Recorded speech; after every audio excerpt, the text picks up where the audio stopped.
Today I thought I'd do a little tour of an early summer garden. So talk about some of the things that are growing in a home garden earlier than, things like tomatoes and peppers and eggplants and melons. Some of the more traditional food that maybe we think about when we think of a summer garden. There is a ton of food that you can be eating out of your garden well before those are ready. So my tomato plants are like a month still away from ripening, but I have been eating out of my garden for easily the last month pretty well. So I wanted to talk about some of the things that I have been able to get out of my early summer garden to give you some ideas. If you typically don't grow a lot in the early summer, maybe this video will give you a couple ideas.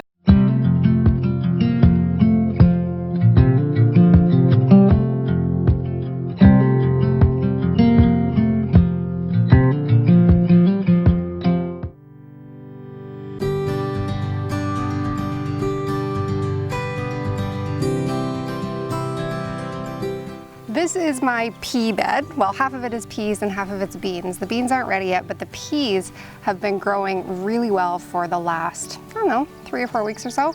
So like start of June, maybe we started to get peas. I have both the pod peas and the snap peas, and these are awesome if you just want something like to snack in the garden. Like you can just pick them off and just snack in the garden. My kids love it here. They'll just camp out here and start eating. So if you're looking for like a snack food, kind of something that you can just pick, not have to make a dish out of. So if you haven't tried growing peas before and you want something earlier in the season, give these a try. They are awesome. And then I have some garlic here. So garlic grows under the ground, but if you grow it at home and you grow the hardneck variety, which is like very common in the north, you get these garlic scapes that actually sit right on top, and you snip them off right around this time of year. So early summer, maybe even late spring. As soon as they start to pop up like this and they curve, that's when you can pull them off, and these are totally edible. Very hard to find unless you go to a farmer's market or a specialty store. So if you grow it yourself, there's lots of really fun recipes to make with garlic scapes. My very favorite is pesto. Making garlic scape pesto, my absolute favorite way to make this. So kind of an unexpected bonus, but something really great for this time of the year. Next thing is lettuce, and this is Dandelion Greens, so cut and come again greens. My absolute favorite kind of green to grow. My favorite kind of lettuce to grow, because you can literally just, it's like those baby greens that you buy in boxes at the store. So I love it because they come up really early in the spring. You get a couple different harvests from them. So many different colors in such a small amount of space. I love this kind of green. I also grow heads of lettuce. The challenge with heads of lettuce is that while they're really great to grow in the kind of spring, early summertime, it's difficult to grow them through the heat of the summer. So if you have hot summers, it's really hard to grow heads of lettuce. So baby greens are a really good alternative. So I grow these all summer long. I keep sowing new seeds. So I keep planting, like I would grow another row of these, and then I would just keep adding to it throughout the summer. And then as the fall approaches again, I'll start to grow heads of lettuce. But baby greens, awesome all time of the year. Heads of lettuce, you can see in my other area of my garden, is really nice in the early summer, late spring. And then right beside these lettuce, this baby greens, I have some romaine here, but I also have Swiss chard. And Swiss chard is another one of those greens that kind of grows well all year long. So it grows well in the spring, in the cooler weather, and then it also stays. So you can actually keep this plant in the ground all summer long. I think if you're new to growing, or if you live in a hot climate and you just don't want to deal with the hassle of lettuces, Swiss chard is a really nice alternative to just kind of have an easy to maintain green all summer long. And now I'm on to another type of leafy green, which is another really great one to grow all year long, which is kale. Now kale is funny because although it grows well in the cooler weather of the spring, through the summer and into the fall, it's actually not as delicious right now as it is in the cooler weather. So I like it because I can kind of get a kickstart, and I can have these and add them to smoothies and things like that, make kale chips, which are awesome.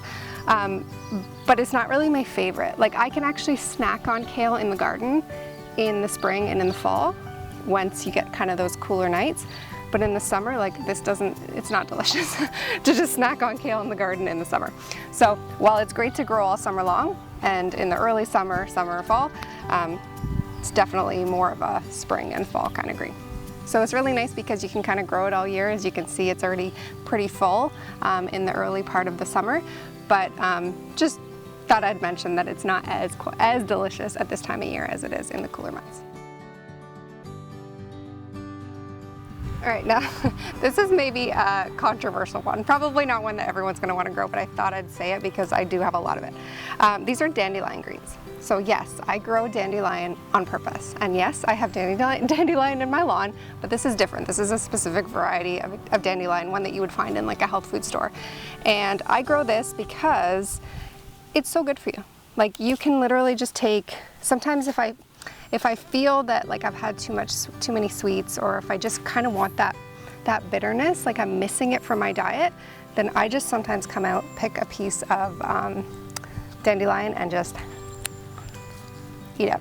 Not great tasting, but it's actually kind of stimulates your digestive juices, lots of good benefits from dandelion. But I actually pick it, and then I will sometimes grab a whole bunch of it and make a tonic, so make a juice. Sometimes with dandelion, sometimes I'll mix in like red cabbage and get a really hit of just sort of a superfood kind of health tonic drink. Again, not the most flavorful and the most delicious, you know, something that I'm looking forward to, but I do feel amazing after I both eat the greens and make juices out of it. Now over here I have a couple of different types of zucchini plants, and this is a separate area of my garden, but you can see I have a bunch of different types of zucchini here growing. Zucchini is really nice because it's one of the earlier of the sort of summer vegetables. So it comes in before peppers, before tomatoes, before eggplants. So if you're looking for an early kind of quintessential summer food, zucchini is definitely the way to go. And if you're looking for something to use up with all of these extra zucchini blossoms, I do have a recipe for stuffed zucchini blossoms, and it is awesome. You can make it either with dairy or vegan. I have both methods. I'll have a link up to that video. Now let's move on to some of the herbs that are available in the early spring. So I have a ton of herbs growing in my garden right now, and basil is one of those that is only like a hot weather herb. So this is just the start of the basil coming in for the year. My purple basil is still really small, but my green basil is starting to grow. Really exciting at this time of the year to start to see basil because it's really just a summer, a hot weather kind of herb. I also have some parsley and some rosemary growing over here. Actually, I have parsley scattered all throughout this garden. I let it go to seed, and there's all these little spots that I just let the parsley go to seed because it's delicious and you can use up a lot of extra parsley that way. I have some thyme, oregano, sage. Those are all growing in my front yard garden, but really great time to be able to just kind of grow a lot of different types of herbs. All right, probably one of my very favorite flowers to grow is lavender, and I am trying to build a nice lavender row right here. So I have these, they're all kind of different stages. I think there's 2 different varieties here, but probably one of my favorite edible, fragrant flowers to grow. So if you're looking for just a nice, incredibly aromatic flower that's edible, you can cook with it, especially if you grow it yourself, you know you're not spraying it with anything. You can add it to like shortbread is really good. Lavender lemonade, I've seen some really nice recipes for that online. So really beautiful flower to have in your garden, really nice for a front yard garden to get both the aesthetics and some food. All right, next up are roses, and these are sort of the more traditional like roses that you might find at a florist shop. These, although you can cook with them, they're not actually the greatest option to cook with. They're not very floral, they're not really flavorful, like some of the more heirloom or heritage style of roses. These ones here are really nice. If you smell them, they smell absolutely wonderful. So if you're looking for a rose that you can actually cook with, or one that you want to sort of, you know, really make your room or wherever you're putting the flowers absolutely smell stunning, look for one that says like strong fragrance, and then it just smells amazing. But roses are one of those early summer flowers that, you know, you just can't beat. Next up are some of the fruits that are in season in the early summer, and cherries have to be one of my favorites. So these are two different types of cherry bushes. They're not typical trees. They're actually in the Romeo and Juliet collection. And these ones, they're kind of a cross between a sour cherry and a sweet cherry, kind of in between. But what I love about them is they're so much easier to grow than a cherry tree. Especially where I live, the cherry trees are actually really hard to grow here, so I love this as an alternative to have a carefree cherry tree in my garden. Now, a lot of the fruits that I'm talking about, whether it's early spring or late spring, it doesn't matter, many of them you need to net. So this cherry tree, I actually have a net around it. We've eaten most of these cherries. I'll see if I can find some for you to show you. But I definitely had to net these, or else the birds would have got every single one of them. Next up in the early summer fruit are mulberries, and this enormous tree right in front of me is a mulberry tree. This had already been growing here when we moved in, and I absolutely love it. It's a beautiful tree, just aesthetically, it's really nice specimen to have in your front yard, and it's really nice because it's carefree. So I don't really have to do anything. Kind of just produces fruit all on its own. I'd say that one of the bigger challenges with mulberries are actually harvesting the fruit. We typically leave a lot of this for the birds because the fruit just falls down to the ground. So you need to have something on the ground to catch the berries because they're just going to constantly keep falling all day long. But if you're looking for a tree that's going to provide you with some food that's not quite as high maintenance as something like an apple or a plum, this is a really nice one to give a try.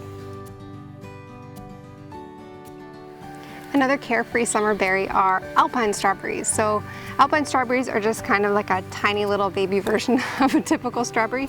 Still has that same really nice rich strawberry taste, but a very different texture. The other thing I like about this is that it's actually quite a beautiful plant all year long. It provides a nice mound. We have it all along one of our pathways in the front yard, and it's just a beautiful looking plant, and you know, the kids just love to go and kind of look for buried treasure in here. They do produce strawberries all summer long. They take a little bit of a break during the heat of the summer, but they're going to pop right back up once the summer temperature cools down a little bit.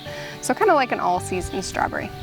Really nice option for you if you're looking for a carefree summer berry that is going to be in season before a lot of the other fruits in a typical garden. And then here in my berry bed I have, still under construction as you can see, but it's still producing berries, which is all that matters. I have currants, so I have white currants, red currants, and black currants, and they're all really early summer berries. So if you haven't tried currants before, I know it's really popular in Europe, but here in North America you don't see it that much. I have a Swedish background, so I grew up on currants, but I don't feel like a lot of other people, unless they had a European background, some of them have just never tried it before, but they're delicious. It's got this sort of seedy texture that you might get from like a raspberry or a blackberry, those tiny little seeds in it, but there's just a burst of flavor, of freshness, of juices when you bite into them. They're really nice, just snacking on in the garden, and then make beautiful garnishes on your dishes as well.